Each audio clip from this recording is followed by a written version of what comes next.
Hi guys, my name's Tom Abbott. I'm going to be your instructor for this course, and I thought I'd take a few minutes just to do a video introduction to you rather than try to bore you with a whole bunch of words about what we're going to be all about. I'm even taking the opportunity to wear my post orientation T-shirt, kind of as your orientation to the course.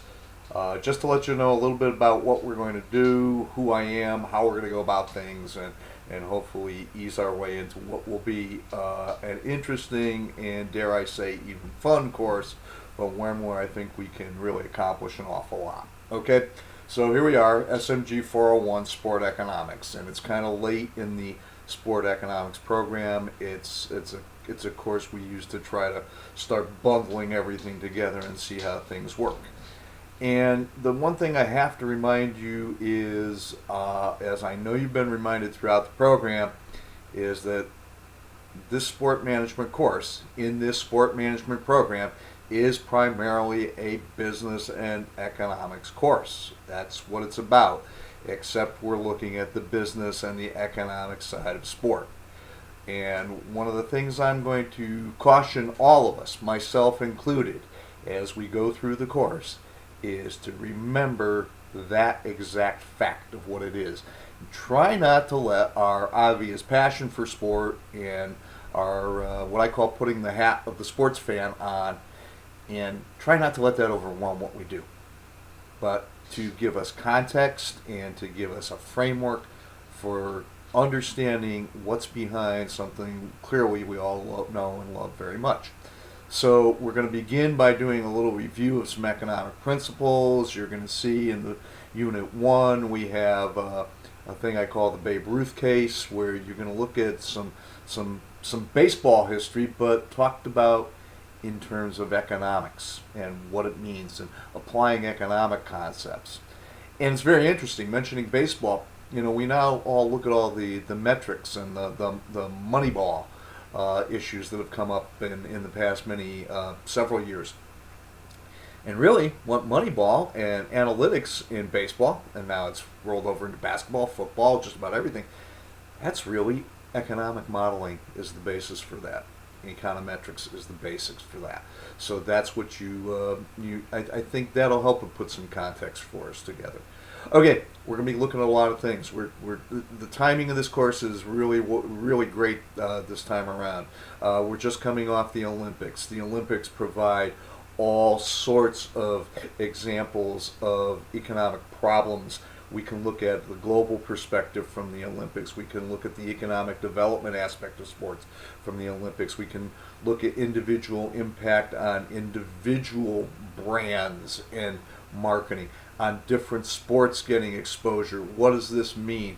You know, things like return of golf to the Olympics, the impact of what the whole project had on Brazil and Rio in particular.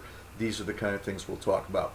Of course, we're going to get wrapped up, I think, I just know it because it's fall, it's the NFL. The NFL is the dominant sport league in this country, particularly as a business model goes, and that's going to be the center of a lot of our discussion. College sports is going to be a lot of centering of our discussion too. I'm kind of passionate about college sports. If I have one thing I spend most of my time on, well, you'll see from my bio, I'm a college coach. I coach at Post. I've been coaching tennis at Post for 8 years, and it's very interesting. You see things in the newspapers where we talk about D1 football and basketball, and I see those perspectives as a fan, and I see it as a practitioner. I see it from the perspective of a D2, quote, minor sport, unquote, coach. And there's similarities, there's differences, there's a lot of things we can get into. The ever-present Title IX will come up again. Lots of things going on. A little bit of background about me, just so you know. I've been teaching sport economics for about 7 or 8 years now.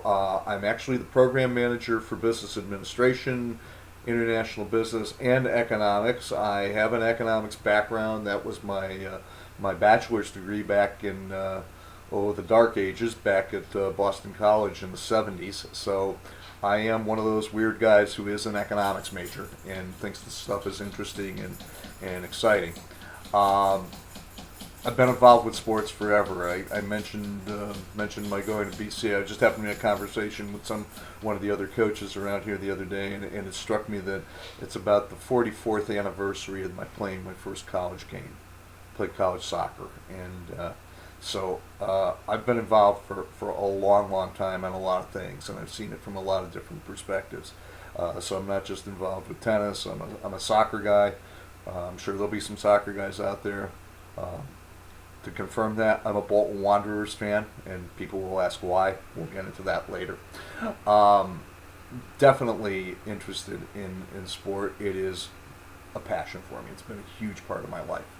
And that's why I enjoy teaching this course so much, and I think I'm going to enjoy doing even more with you. So that's a little preview. I think we are going to, as I said earlier, dare I say, even have some fun. But keep in mind, all along, this is an economics course. It's about a business that we all hear about, that it's so big and so huge. Yeah, it is, but compared to other businesses, sports not very big.